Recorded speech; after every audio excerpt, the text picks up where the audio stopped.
অষ্টম শ্রেণীর বাংলার তৃতীয় পর্যায়ক্রমিক মূল্যায়নের একটি গুরুত্বপূর্ণ বাংলা কবিতা হলো কাজী নজরুল ইসলাম রচিত শিকল পরার গান। এই শিকল পরার গান কবিতাটির ইম্পর্টেন্ট যে অনুশীলনী প্রশ্নগুলি রয়েছে তার উত্তর নিয়েই আজকের ভিডিওটি। অর্থাৎ তোমাদের এই শিকল পরা গান কবিতাটির অনুশীলনীতে যে যে প্রশ্নগুলি রয়েছে সেই প্রশ্নগুলির সমস্ত উত্তরগুলি যথাযথভাবে এবং সহজভাবে আমি তোমাদের বলে দেব। এইভাবে উত্তরগুলি লিখলে আমি যেভাবে বলে দিচ্ছি তোমরা কিন্তু সম্পূর্ণ নাম্বার অবশ্যই পাবে। তাই এই ভিডিওটি অষ্টম শ্রেণীর ছাত্রছাত্রীরা প্রথম থেকে শেষ পর্যন্ত দেখো এবং যে প্রশ্নের উত্তরগুলি আমি তোমাদের অনুশীলন বলে দিচ্ছি এগুলি কিন্তু এখন থেকেই তোমরা প্রস্তুতি নাও। এর মধ্যেই তোমরা কমন পেয়ে যাবে এবং উত্তরগুলিও তোমরা পেয়ে যাচ্ছ, তাই প্রশ্নগুলি প্রস্তুত করতেও তোমাদের কোনো সমস্যা হবে না। তাই আজকের ভিডিওটি অত্যন্ত মনোযোগ সহকারে দেখো। তো চলো শুরু করা যাক আজকের ভিডিওটি। অষ্টম শ্রেণীর বাংলা কবিতা তৃতীয় পর্যায়ক্রমিক মূল্যায়ন কাজী নজরুল ইসলাম রচিত শিকল পরার গান অনুশীলনী, অর্থাৎ তোমাদের হাতে কলমের সমস্ত প্রশ্ন উত্তর আলোচনা। তবে প্রশ্নের উত্তরগুলি আলোচনার আগে প্রথমে তোমরা এই শিকল পরার গান কবিতাটির মূল উৎসটি দেখে নাও। শিকল পরার গান কবিতাটি কবি কাজী নজরুল ইসলামের বিষের বাঁশি কাব্যগ্রন্থ থেকে নেওয়া হয়েছে। এটি কিন্তু অবশ্যই তোমরা খাতায় লিখে রাখো। এবার তোমাদের অনুশীলনীর বা হাতের কলমের 2-1 যে প্রশ্নগুলি রয়েছে সেই প্রশ্নগুলির উত্তর প্রথমে দেখে নাও। 2-1 প্রথম প্রশ্ন, শিকল পরা ছল বলতে কবি প্রকৃতপক্ষে কি বোঝাতে চেয়েছেন? এটির উত্তর, কবি কাজী নজরুল ইসলাম রচিত বিষের বাঁশি কাব্যগ্রন্থের অন্তর্গত শিকল পরার গান কবিতায় কবি কাজী নজরুল ইসলাম শিকল পরা ছল বলতে বুঝিয়েছেন ইংরেজ সরকারকে ছলনা করতে ভারতবাসীরা পরাধীনতার শৃঙ্খলকে বরণ করে নিয়েছে। শৃঙ্খলকে বরণ করে নিয়েই পরাধীনতার শৃঙ্খলকে মোচন করবে ভারতবর্ষ। আমি যেভাবে প্রশ্নের উত্তর লেখা শুরু করেছি কবির নাম, মূল কাব্যগ্রন্থের নাম লিখে তোমরা কিন্তু এইভাবেই উত্তর লিখবে, তাহলে কিন্তু অবশ্যই পূর্ণ নাম্বার পাবে। পরীক্ষকরা কিন্তু এইভাবেই উত্তর লেখা চান। তো উত্তরটি তোমাদের লিখে দিয়েছি, তোমরা ভিডিওটি পজ করে কিন্তু প্রশ্নের উত্তরগুলি খাতায় লিখে নাও, অথবা তোমরা এই ভিডিওটি স্ক্রিনশট নিয়ে রাখতে পারো। 2-2 ক্ষয় করতে আসা মোদের সবার বাঁধন ভয়। বাঁধন ভয় ক্ষয় করতে কারা কোথায় এসেছেন? এটির উত্তর, বিষের বাঁশি কাব্যগ্রন্থের অন্তর্গত শিকল পরার গান কবিতায় কবি কাজী নজরুল ইসলাম বলেছেন বাঁধন ভয় দূর করতে সমগ্র ভারতবাসী তথা ভারতের তরুণ প্রজন্ম ব্রিটিশদের কারাগারে এসেছেন। তো উত্তরটি তোমরা দেখতে পেলে, এই উত্তরটিও কিন্তু অবশ্যই তোমরা খাতায় লিখে নাও। এরপর 2-3 মুক্তিপথের অগ্রদূতের চরণ বন্দনা কিভাবে রচিত হয়? এটির উত্তর, বিষের বাঁশি কাব্যগ্রন্থের অন্তর্গত শিকল পরার গান কবিতায় কবি কাজী নজরুল ইসলাম বলেছেন ব্রিটিশদের হাতে আক্রান্ত হওয়ার কারাগারে বন্দি ভারতবাসীর শিকলের ঝনঝন আওয়াজে মুক্তিপথের অগ্রদূতের চরণ বন্দনা রচিত হয়। প্রত্যেকটি উত্তর যথাযথভাবে লিখে দেওয়া রয়েছে, অবশ্যই কিন্তু তোমরা প্রস্তুত করে রেখো। 2-4 মোদের অস্থি দিয়েই জ্বলবে দেশে আবার বজ্রানল। পংক্তিটিতে আবার শব্দটি ব্যবহৃত হয়েছে কেন?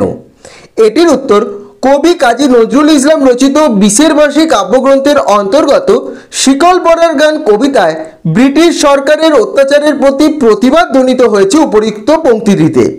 কবি এখানে বলেছেন ব্রিটিশ সরকারের অত্যাচারের সীমা লঙ্ঘিত হলেই দেশের তরুণ প্রজন্ম এগিয়ে আসবে দেশমাতৃকাকে রক্ষা করার উদ্দেশ্যে। পূর্বেও এই ঘটনা ঘটেছিল। পূর্বে ঘটে যাওয়া ঘটনা মনে করিয়ে দেবার জন্যই আবার শব্দটি এখানে ব্যবহৃত হয়েছে।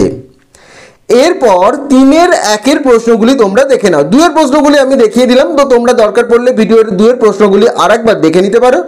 3-1 যে প্রশ্নটি রয়েছে, স্বাধীনতাকামী মানুষের মুক্তির বাসনা কিভাবে শিকল পরার গান কবিতায় ধরা পড়েছে তা আলোচনা করো। এই উত্তরটি দেখে নিলেই কিন্তু যে কোনো প্রশ্ন এই কবিতা থেকে তোমাদের পরীক্ষায় আসলেই তোমরা তার উত্তর লিখতে পারবে, তাই মনোযোগ সহকারে দেখো।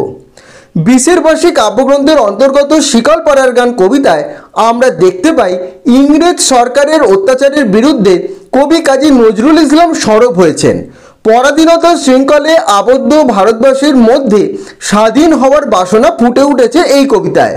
কবি বলেছেন, পরাধীনতার শৃঙ্খলে আবদ্ধ ভারতবাসী শৃঙ্খলতার মধ্য থেকেই ইংরেজ শাসনকে বিলীন করে দেবে। শৃঙ্খলকে বরণ করে নেওয়া ছলনা মাত্র। ভারতবাসী বন্দী হওয়ার জন্য কারাগারে আসেনি, ভারতবর্ষের বুক থেকে ভয় শব্দকে দূর করার জন্যই কারাবরণ করে নিয়েছে। ইংরেজ সরকারের চোখ রাঙানি তারা ভয় পায় না, নিজের মধ্যে থেকেই ভয়কে তারা দূর করবে। ফাঁসির মঞ্চে উঠে মৃত্যুকেও তারা জয় করবে। ভারতের তরুণ প্রজন্মের অস্থি দিয়েই তারা দেশে বজ্রানল জ্বালাবে। এইভাবে কবিতায় প্রতিটি ছত্রছাত্রের স্বাধীনতাকামী মানুষের মুক্তির বাসনা ফুটে উঠেছে।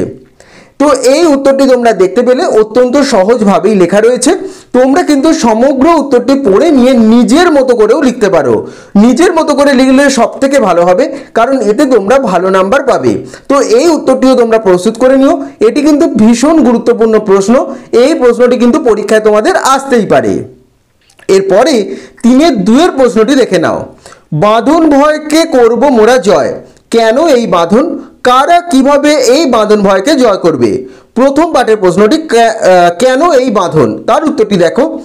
আলোচ্য কবিতাংশটি কবি কাজী নজরুল ইসলাম রচিত বিশের বাসী কাব্যগ্রন্থের অন্তর্গত শিকল পরার গান কবিতার অন্তর্গত।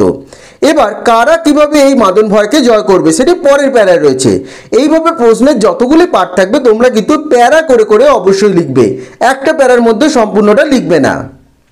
ইংরেজ সরকার বাণিজ্য করার নামে ভারতবর্ষে আগমন করে, কিন্তু ক্রমে বণিকের মানদণ্ড রাজদণ্ডে পরিণত হয়। স্বাধীন ভারত হয়ে পড়ে পরাধীন। ইংরেজ অত্যাচারে জর্জরিত ভারত পরাধীনতার শৃঙ্খলে আবদ্ধ হয়। এই বাঁধন তাই পরাধীনতার বাঁধন। কবিতায় আমরা দেখতে পাই ইংরেজ সরকারের অত্যাচারের বিরুদ্ধে প্রতিবাদ ধ্বনিত হয়েছে। কবি কাজী নজরুল ইসলাম বলেছেন, ভারতবর্ষের পরাধীনতার শৃঙ্খলে আবদ্ধ হওয়া ছলনা মাত্র। শৃঙ্খলতার মধ্য থেকেই বিদেশি শত্রুর অত্যাচারের শৃঙ্খলকে তারা অচল করে দেবে। বন্ধ কারাগারের বন্দী হতে ভারতবাসী আসেনি, সমগ্র ভারতবর্ষের বুক থেকে পরাধীনতার বন্ধন এবং ভয়কে দূর করতেই বন্দিত্বকে বরণ করে নিয়েছে তারা। পরাধীনতার শৃঙ্খলকে বরণ করেই শৃঙ্খলা মোচন করবে ভারতবর্ষের মুক্তিকামী মানুষ তথা ভারতের তরুণ সমাজ। আর এইভাবেই বন্ধনে আবদ্ধ হয়েই বাঁধন ভয়কে ভারতবাসী জয় করবে। এই প্রশ্নগুলি তোমাদের হাতে কলমে শিকল পরার গান কবিতায় ছিল। আমি 2 দাগের এবং 3 দাগের সমস্ত প্রশ্নগুলি বলে দিলাম। এগুলি করে নিলেই কিন্তু তোমরা এগুলির মধ্যেই পরীক্ষায় কমন পেয়ে যাবে। উত্তরগুলি তো আমি দিয়েই দিলাম, তাই তোমাদের প্রশ্নগুলি প্রিপারেশন নিতে কোনো সমস্যা হবে না। প্রত্যেকটি প্রশ্ন অবশ্যই তোমরা তৈরি করে নিও। ভিডিওটি পজ করে করে খাতায় প্রশ্নের উত্তরগুলি লিখে নিয়ে প্রস্তুত করে নিতে পারো, অথবা ভিডিওটি স্ক্রিনশট তোমরা নিয়ে রাখতে পারো। তা না হলে প্রথম থেকে ভিডিওটি আর একবার দেখে নিতে পারো। যদি এই সংক্রান্ত কোনো প্রশ্ন তোমাদের থেকে থাকে সেটিও কিন্তু আমাকে কমেন্ট করে জানিও। 2 দাগের এবং 3 দাগের এই যে প্রশ্নগুলি আমি তোমাদের দিলাম এবং উত্তরগুলি দিলাম, অবশ্যই কিন্তু এগুলি প্রস্তুত করে নিও। তৃতীয় পর্যায়ক্রমিক মূল্যায়নের বাংলা পরীক্ষায় এই প্রশ্নগুলি এই শিকল পরার গান কবিতা থেকে তোমাদের কিন্তু ভীষণ গুরুত্বপূর্ণ। অবশ্যই উত্তরগুলি তৈরি করে নাও। তো আশা করছি আজকের ভিডিওটি তোমাদের ভালো লেগেছে এবং আজকের ভিডিওর মাধ্যমে শিকল পরার গান কবিতাটির হাতে কলমে অর্থাৎ অনুশীলনীর সমস্ত প্রশ্ন এবং তার উত্তরগুলি তোমরা পেয়ে গেলে। এই প্রশ্ন উত্তরগুলি অতি অবশ্যই তোমরা প্রস্তুত করে রেখো, কারণ হাতে কলমে থেকে কিন্তু অবশ্যই তোমাদের পরীক্ষায় প্রশ্ন আসবে। তাও কোনো প্রশ্নের উত্তর যদি তোমাদের প্রস্তুতি নিতে অসুবিধা হয় বা তোমাদের কোনো কোয়েশ্চেন থেকে থাকে, অবশ্যই আমাকে কমেন্ট করে জানাবে, আমি সেই উত্তর তোমাদের যথাযথভাবে দিয়ে দেব। এবং ভিডিওটি ভালো লেগে থাকলে অবশ্যই ভিডিওটি লাইক এবং শেয়ার করে দিও এবং চ্যানেলটি অবশ্যই তোমরা সাবস্ক্রাইব করে দিও। সকলে ভালো থেকো।